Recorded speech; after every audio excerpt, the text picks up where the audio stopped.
Guys, we are on the eve of a very big game for the Vancouver Whitecaps. As we know, it's going to be leg one, Concacaf Champions Cup semifinal versus Inter Miami.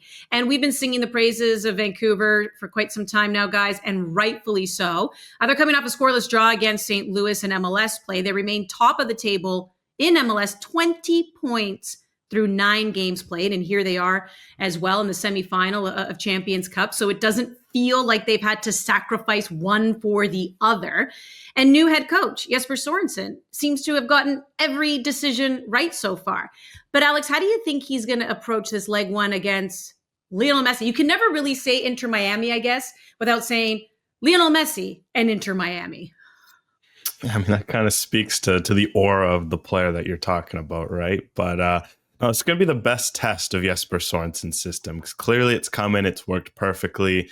The Whitecaps are great on the ball. They're top 4 in MLS in possession, just under 55%. It's a pretty big change. Last year, they were bottom 10 with 47.6. They weren't great at holding the ball. Vinny Sartini preferred to have them sit a little deeper and hit on the counter attack more. With Sorensen this year, they love to hold the ball, and of course, they're great at attacking. You know, they're top 2 in a lot of the stats in terms of shots, goals, expected goals, etc. But also they're very good defensively. You know, they have the best XG against. They concede the fewest shots in MLS. And a large part of that isn't because of how they're defending, but it's how they hold the ball. When you hold the ball a lot, you're not giving up chances to the other team. You're not defending as much. And what's interesting is in their build-up, they're built in a way where they're not making mistakes in front of their own goal or in their half. They set it up so that if they make mistakes, it's near the other team's goal. And I think that's going to be very key against Miami because the further you keep Messi away, the more you make him defend, the better chance you have. Yeah, good luck with that, however. Sorensen's done exceptionally well against teams with less structure. Monterrey is a prime example where the talent was better, more impressive on Monterrey, but the Whitecaps overwhelmed them in areas of the field. What they need to do this time around, which was different than Monterrey, is win the moment. I think they can overwhelm Inter Miami at times, but they need to be able to take advantage of the chances that they're going to create. Look at the model. Look at the way that Columbus Crew, and I kind of compared the Crew to this version of the Whitecaps team, they overwhelmed, they suffocated Inter Miami on the weekend. It was a 1-0 game, but Columbus Crew, their XG in that game was north of 3. And they had possession of the ball 60% of the time. But Inter Miami is just so good at winning the moment. Give a chance to Messi, give a chance to Suarez, they will punish you. They don't need to be on the ball for long periods of the game. That's why it's incumbent on the Whitecaps to take advantage. I don't think it sits well if it plays out like the games against Monterrey and Pumas, where unquestionably the Whitecaps were the better team, but they came away with a draw in both those games. If you're going back to a draw and playing the second leg in Miami, where you're playing on a grass pitch, the travel, it's mitigated for Miami, the atmosphere, the environment, what's on the line for Lionel Messi, as well as the Inter Miami as a club in general, just Vancouver just needs to do a better job. I have no doubt that they can control the game, Alex, but can they win the moment? That's what's going to be critical to deciding who wins this tie, because Miami can be second best and still go on and take advantage of the opportunities that they get, because they will get chances and they certainly have the players to take advantage of those. That was all great, guys, but I was still caught up in the previous footage of Vancouver celebrating and one of the players going down in the huddle and just getting smashed by his players. Stay on your feet when you are celebrating a goal or a win, or that can be devastating. Here's the thing, Wheels, this is right up your alley. The sports books have the Whitecaps as a favorite in tomorrow's match. Do you agree with the odds makers? Should they be favored to win tomorrow? Probably yes, but for all those reasons, it's difficult for me to make that bet. You want me to bet against Lionel Messi in a continental semifinal and a first leg against a Whitecaps team who are still without their top player in Ryan Gauld, and still, we'll see how much of a capacity Sam Adekubi or Jaden Nelson may be able to participate. Both were in training. Jesper Sorensen did confirm that both are going to be part of the squad. But like I said, Inter Miami can play in a game where they're second best and still come out and win it, just like they did against Columbus Crew on the weekend. It's just this Messi side, you saw what they were like when the game's on the line against LAFC in the quarterfinal round. Messi has the ability to put the team on his back, unlike anyone else. I'm not worried about the structure or the spine of this Whitecaps team. They're playing with two very young fullbacks in Ocampo and Tate Johnson, two very young, inexperienced players. What's that going to be like when Messi's creatively going wide and finding the different pockets of space?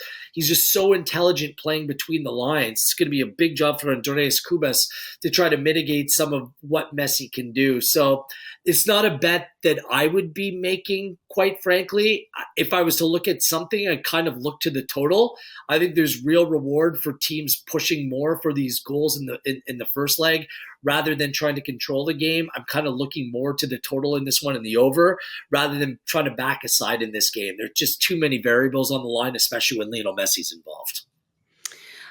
Vancouver has a rich history, guys. I mean, this is a team that came about in the 70s. This is a team that's made the semifinal stage of this tournament before. This is a team now that has won the last 3 Canadian titles.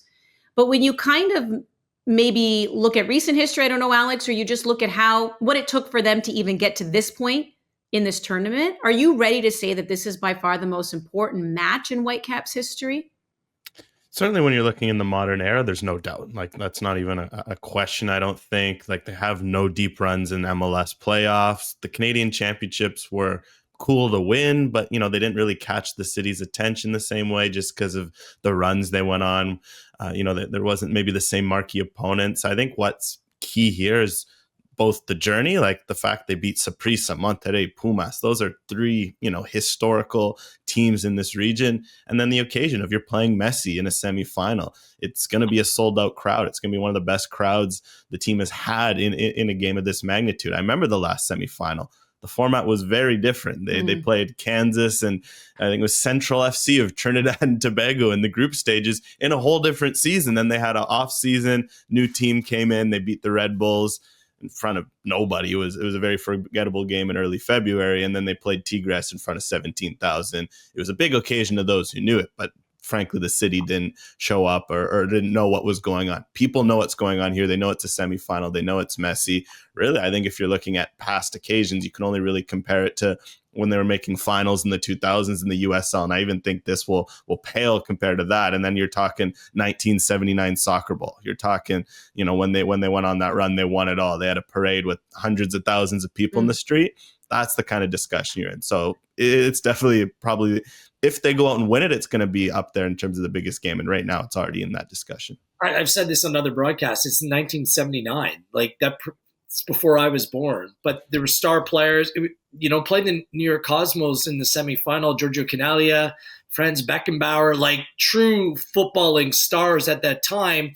But all of it just right now in the modern day context, Lionel Messi is the biggest star in the game and arguably the greatest player that's ever played. And it's a competition that matters. It's a game with stakes, something on the line. It's like the stars have aligned to just come together and make this a game unlike anything that Vancouver's ever experienced before.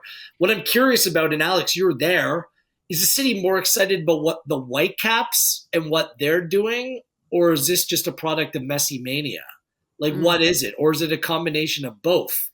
Like, it's very difficult to tell because as a soccer, purist, as a Canadian soccer guy, you hope that there's a real groundswell of support for the Whitecaps here rather than people just wanting to come out and see Lionel Messi. Maybe it's presumptive to think that things would be that way, and I don't think they are that way. I think that this has a lot to do with Messi, maybe more than the competition, but perhaps there's a knock-on effect here that this creates more of a fervor or more of an interest in what the Whitecaps are trying to do and what they're achieving right now. No, it's good. I hope it's the hope that people are out to support the home team. Look, I get wanting to see Messi and I see the obsession. Like, it's incredible. This opportunity doesn't come around very often to see him in your hometown. But at the same time, this is a special moment for the Whitecaps, right? This is a deep run. I think the big factor is last year. The fact that he no-showed last year, I do wonder if that kind of pushes people towards the side of the Whitecaps of, enjoy Messi, but support your hometown team. Make him a bit uncomfortable, because that's what football is all about, right? It's about these games where there's stars on the other team, but at the end of the day, the Whitecaps winning would be monumental for the city. And I think that enough has been said in the build-up. Yes, there's going to be a couple thousand that are there only for Messi. You have to accept that, but I do hope that the rest of the crowd gets to it. Which is okay. Like, honestly, you need moments like this to continue to build, and it feels like, it's just at this critical time for the Whitecaps as a club. Like, what direction are they going? Like, and I'm talking more off the field and than on it, and the supporters. And there's great soccer, there's great football support. Across British Columbia, but specifically in the Vancouver area. And if there was ever a time to kind of create those 1979 vibes, it's right now. Like, create a special run. This could be an incredibly special season beyond this, for another Canadian Championship run, for a potential MLS Cup run. Like, MLS seasons are so difficult because it's such a marathon, but we're right here. They're in the moment. They're just a couple games away from doing something incredibly special from a continental perspective. So you just hope that there's that knock-on effect where all the support kind of rises up, comes together, and really gets behind this project right now. And I do believe a lot of people, because if you're reading a lot of articles, even coming out of, Vancouver, whether it's the head of even Vancouver ticket sales, a lot of the Whitecaps fans, feel like they were hard done by last year when they didn't make the trip. And there were so many fans that were really excited. So now they're it's like more of a wait and see. So I feel like anyone who's bought a ticket, you're there to see the Whitecaps, right? Because even as we're recording this from even a day ago, nothing was guaranteed that Messi will step out onto the pitch. So here's the thing. Let's just work under the assumption that he will. Because if he doesn't, then that's a completely different looking Inter Miami. But either way, if he does, are we concerned, Alex, that maybe he's a little bit fatigued? He's played a lot of minutes already this season. His production has slipped a bit from what you would consider normal by his standard. So could they be in trouble if Messi isn't the best version of himself? It's definitely something to watch. It's hard to say that he's shattered just because he doesn't sprint much anymore. That's not his game. He's very efficient in his movements, but you can't help but wonder. He's been held off the score sheet, goals and assists in the back-to-back games, which he both started last year. There's a few games where he didn't, get a goal or assist back-to-back games, but every time one of them he didn't start, one of them he was injured, etc. Like, this is rare to see him start back-to-back games, not produce. He limped off the field. It sounds like he's fine and healthy. He's been training all week at least, but now you hop onto a flight, the longest flight in North America, and going to the furthest destination. You're going to turf. You do just wonder if he's going to be at 100%. And of course, Messi at 60%. I think most people in the world take that over anyone that they've got, but that's something where, if that he's going to have to deal with Andres Cubas. Andres Cubas is going to be all over him. That's not a guy you want to have to be dealing with at 60%. So I think if you're the Whitecaps, you are looking at that, because Miami's only scored 5 goals in their past 5 games. Messi has scored 3 and assisted 1. 2 of them were against that LAFC team in the quarterfinals. They are very dependent on him, as they should be. So that's something the Whitecaps will target. Yeah, I mean, I'm not worried about Messi being fatigued, because he can just turn it on like no one else. Well, it's a trip that he and Suarez and Busquets don't necessarily want to make. So will they be a little bit uncomfortable? Maybe. But again, this is a continental semifinal. This isn't a meaningless, with all due respect, regular season MLS game. This game means something more. There might be more management or attempted management by them in the first leg, but they certainly can't let this get away from them. We know how good Messi is and Suarez is, and we know what they will bring to the table. This is more on the Whitecaps, trying to be the best version of themselves in this game. I think there's a qualitative advantage in the midfield. I think they can swarm Inter Miami, but however they use their back four and the role of the fullbacks, for me, is going to be critical in this game. What's the best setup for Sorensen? Who's available?